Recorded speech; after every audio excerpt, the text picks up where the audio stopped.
Hello and welcome to Bedrock Wisdom, a show in which we seek to understand the many ideas, religious and secular, that unite us. I am your host, Tyler. This is episode 11, The Golden Rule. So how many of us have been told at some point in our life to treat others the way we want to be treated? I mean, chances are that we probably heard this from a parent or some other trusted adult at some point throughout our childhood. Probably more likely that we heard it over and over again. As a parent, I know it comes up a lot. It comes out of my mouth a lot.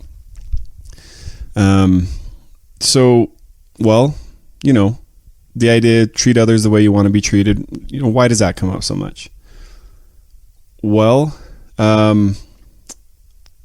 besides the fact that it's basically pretty sound advice, it's also a lot easier than answering 1,000 why questions, right? Getting all the little nitty gritty. Why do this? Why do that? Why do this other thing? Why can I talk to this person that way? Why shouldn't I treat another person that way or react this way? Yada, yada. This kind of whittles it down in a lot of scenarios, right? Think about it when interacting with another person and you aren't sure how to interact, how to respond, whatever it is, taking a moment to consider what would and wouldn't work for you if you were in their position. It's a pretty useful tool, pretty useful approach to take.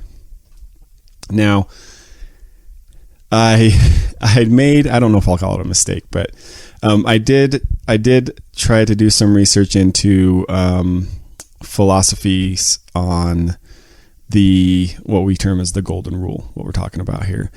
And I was a little sad to find that a number of articles where somebody, waxing philosophical decided that, or, argued that there's a ton of holes in this, right? And kind of focused on the holes in this approach. And I'll just address those a little bit since, those thoughts are out there. Some of the arguments or critiques are, in a lot of ways, it kind of whittles down to this. Not everybody thinks the same. Some people, cultures and individuals have different ideas on what the best thing is going to be in any situation. So how can you, judging by your own feelings and experience, assume what's going to be the best response for the other person? So I would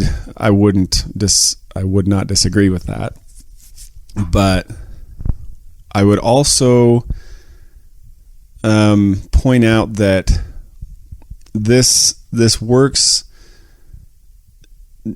like any relationship. We'll put it this way: like any relationship, it's a two-way thing, right? There's the give and the take in a relationship, and I would say, if you're on the recipient side, and this is something I'll have to keep in check for myself as well.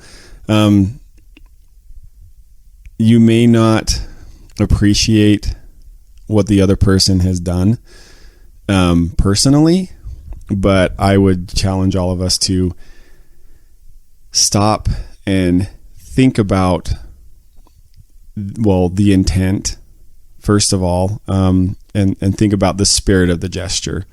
So you may not personally find what somebody does for you particularly valuable or helpful. Sure, you could find it offensive, but if it comes from a place of good intent, I think as the recipient, we have a responsibility to recognize that fact. And then that's where communication comes in, right? Because I know this is one of those things that comes up in relationships, the whole languages of love. Different people kind of have different ways of expressing love for the people they care about. And it's not going to be the same with any two people. Rarely it will be anyway. But that doesn't mean it's not important to understand the other person and where they're coming from so that you can,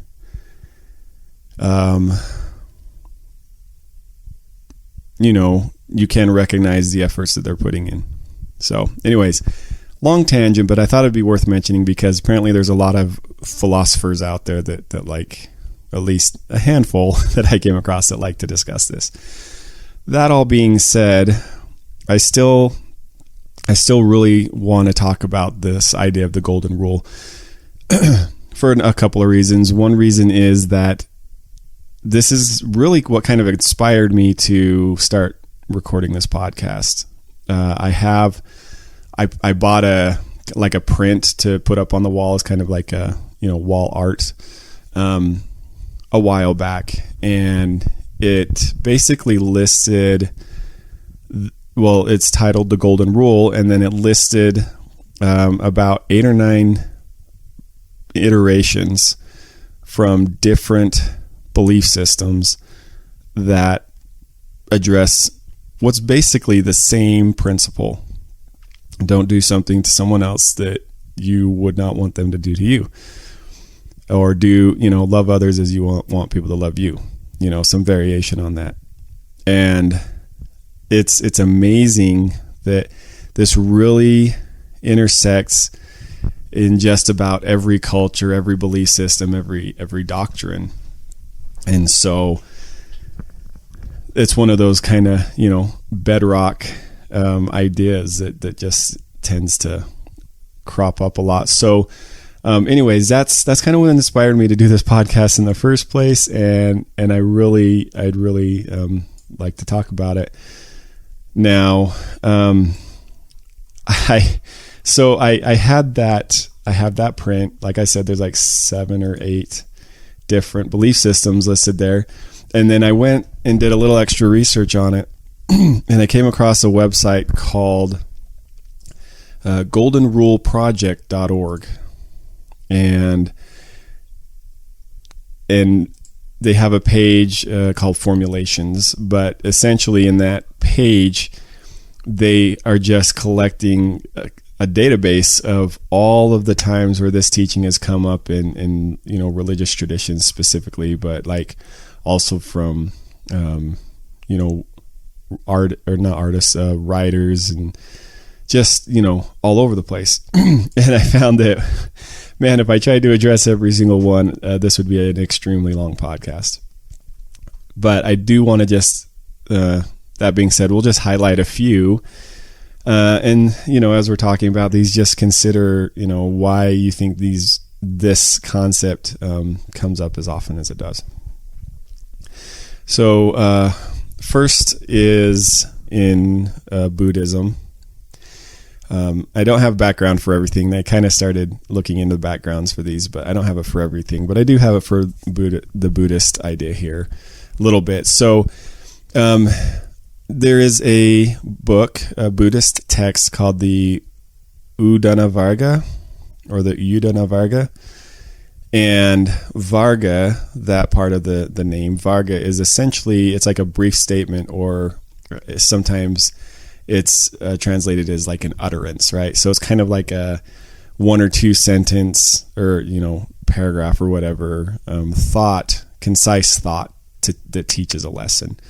So in this Udana Varga, in the 5th chapter and the 18th verse, it says, "Look where you will. There is nothing dearer to man than himself. Therefore, as it is the same thing that is dear to you and to others, hurt not others with what pains yourself." That's kind of a put yourself in the other person's shoes approach, right? And recognize that there are certain basic things that we all value as humans, and don't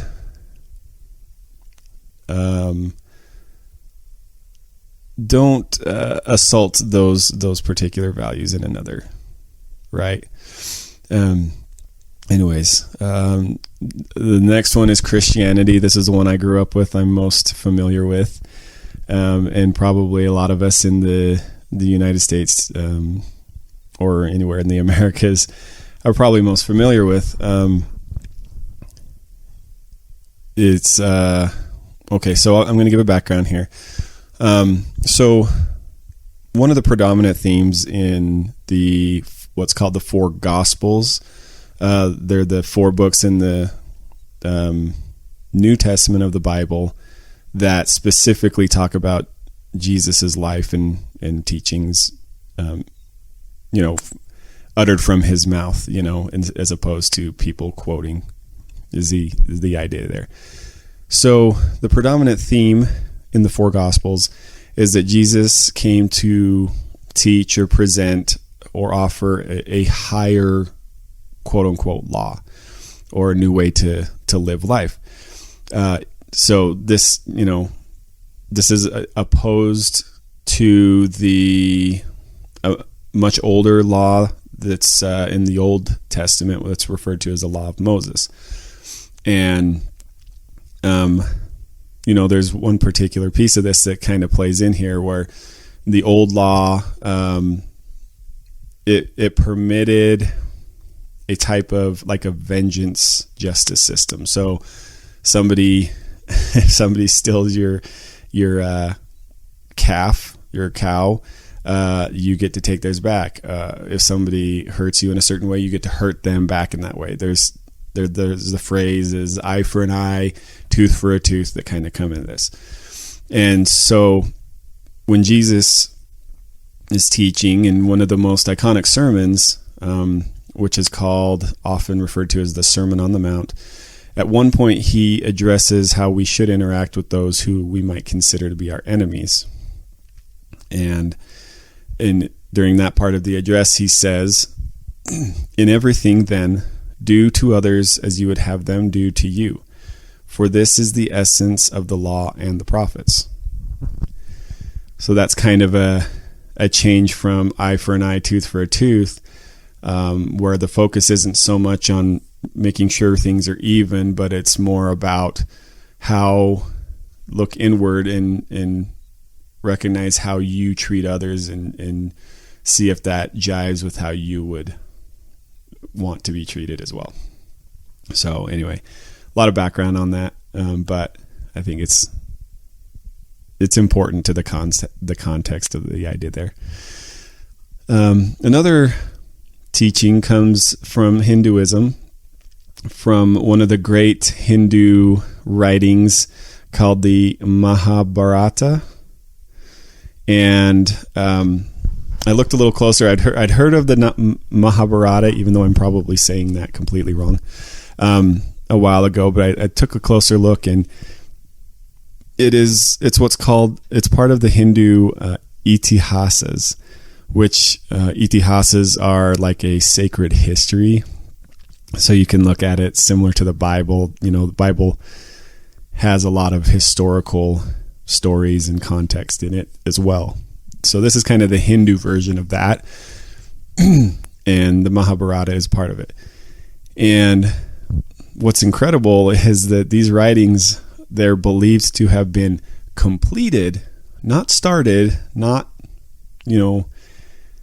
quoted, but completed between the 3rd and 5th centuries BC. And inside the Mahabharata is the famous Bhagavad Gita. That's a part of this larger book. And the Mahabharata is the longest epic poem in the world. And this is crazy to me, but they say that it's 1.8 million words, and that if you recited it continuously, it would take you 2 weeks to get through the whole thing, which is just crazy. Anyway, so not much of a background on the specific story here, but just the writings themselves, they're old. And, if something was finished 5th century BC, something that long and that had been, memorized over generations beforehand, there's some beliefs, some thinking that says that these may be 3,000-4,000 year old writings. Anyway, so that's kind of the point I want to make. This is old. This idea has been around for a very long time. And at one point in the Mahabharata, it says, "This is the sum of duty. Do nothing to others that would cause you pain if done to you."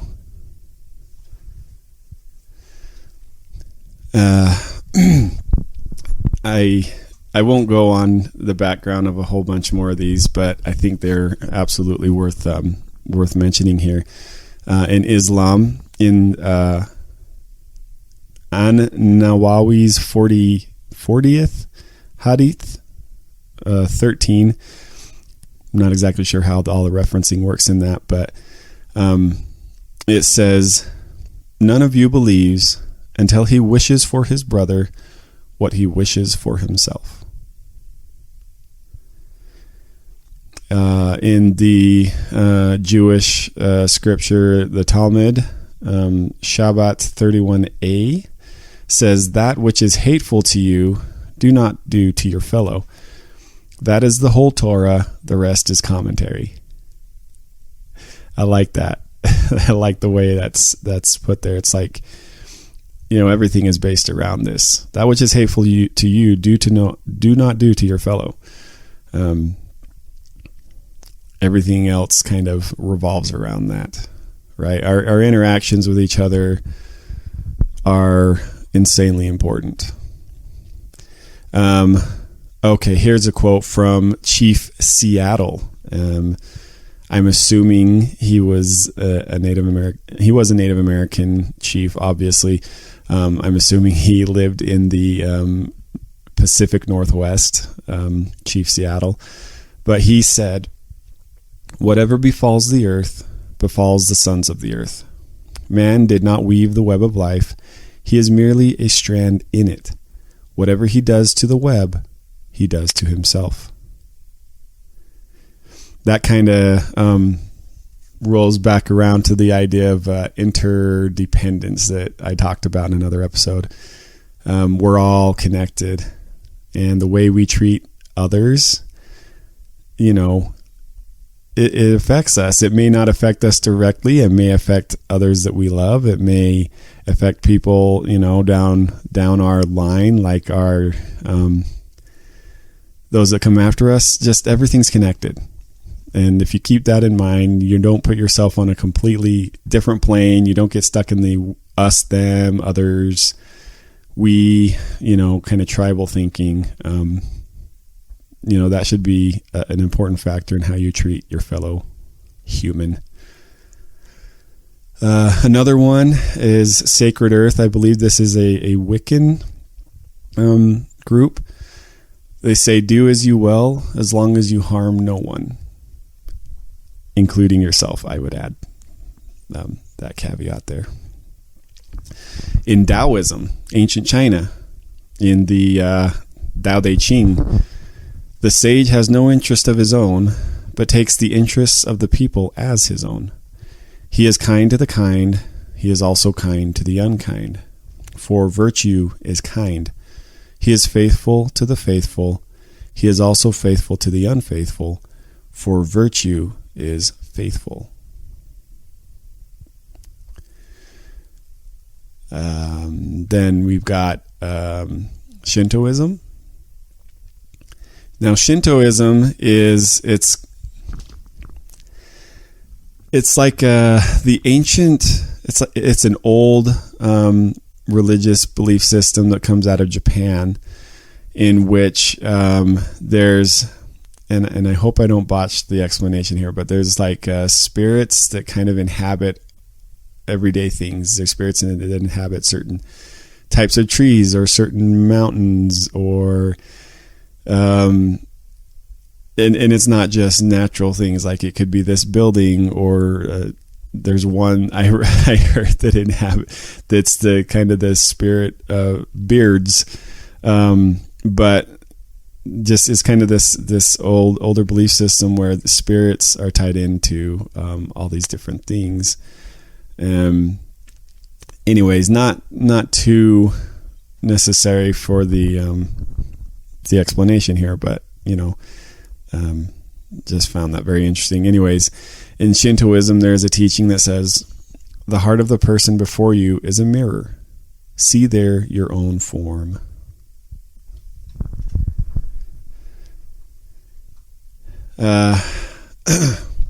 Okay, here's one. So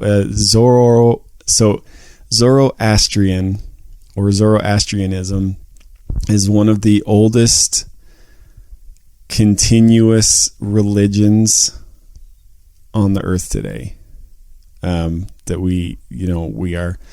there's obvious proof for Zoroastrianism. It's like 3,500 years old. It's an ancient religion that comes out of what is now Iran. Iraq or Iran. I want to say Iran. I believe it's Iran. And in the Shayast na Shayast, I'm guessing this means chapter 13, verse 29, but it says, whatever is disagreeable to yourself, do not do to others. And then I just want to highlight one extra thing that was written by a very well-known author, Ralph Waldo Emerson, who wrote that, quote, "Every man takes care that his neighbor does not cheat him. But the day comes when he begins to care that he does not cheat his neighbor. Then all goes well." I like that. It's kind of a shift in perspective, right? And it's really easy for us to kind of get protective of how we're treated, how our property's treated, whatever it is, and kind of just fixate on that. Make sure you keep others away. Make sure you keep the bad people away. And you don't really think too much about how you're interacting with others, maybe. But that perspective change where all of a sudden it's important to you how you act, how you treat others. I think that's kind of a step. That's kind of that higher law shift, right? Anyways, just some things to think about. This isn't a teaching, an idea that just it pervades everything, and I think there's a really good reason for that. And I really just kind of want to, look at it from the viewpoint of sympathy, right? Sympathy is key to keeping this type of making these kinds of decisions. It all comes down to, like, can you sympathize with another? So one dictionary definition for sympathy is the ability to view another's experience through our eyes. And so how important is it for us to be able to kind of analyze another person's situation, kind of get out of our own head, which is default mode, right? We kind of in the head, we got the ego, just kind of, if we're not careful, the ego just kind of takes the reins, and it's all very much a self, it's all very self-driven. So the ability to view another's experience through our eyes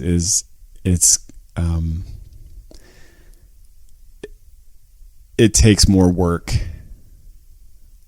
It's kind of a higher principle to follow. But I think it's so important, and it's something we should consider in all of our interactions. Yes, we want that from others as well. And there's nothing wrong with wanting that or demanding respect from others. But let's not forget that there's two sides of that either, right? You got to do a fair amount of self care, but you need to balance it out with your interactions with others as well. And hopefully this is something we all already strive to live by, but maybe this sparked kind of a different perspective for you if you're listening. And either way, may we all strive to have sympathy for others. May we all strive to play our part in making this world a better place, recognizing what we can change about ourselves, while we try to make the world better. And that's all I have for now. So thank you for listening. I'll catch up with you next time. Bye.